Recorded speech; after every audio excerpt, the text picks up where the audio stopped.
atención a la casa de doña Neida y los Reyes todos.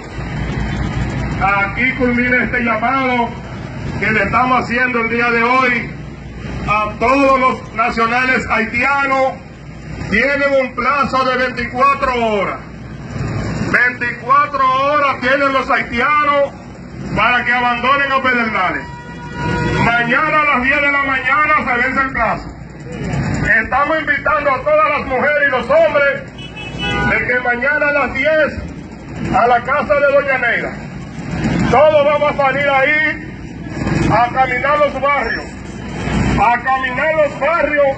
Porque vamos a sacar los haitianos de Pedernales. Las autoridades de Pedernales están avisadas de lo que pueda suceder mañana. Los haitianos que trabajan en la zona hueca a las 2 de la tarde no entran para que retornen. Mañana a las 10 de la mañana están todos avisados. Los haitianos tienen que retirarse de Pedernales.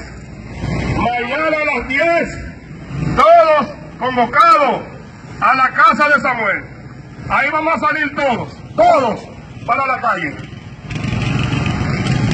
Recordarles también a los hombres y mujeres de que esta noche prendan velas frente a su casa.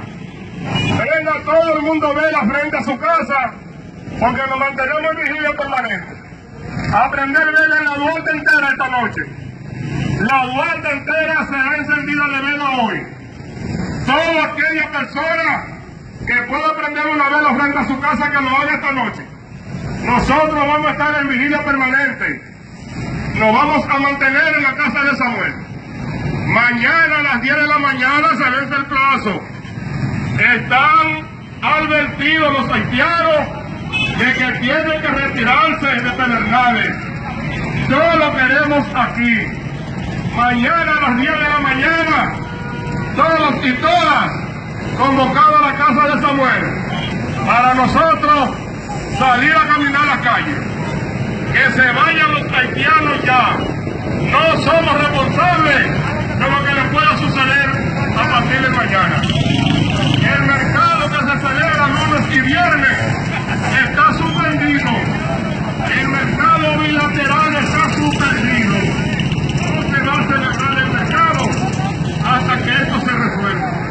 Estamos haciendo un llamado a las autoridades de que ese haitiano que tienen presos, que los traigan a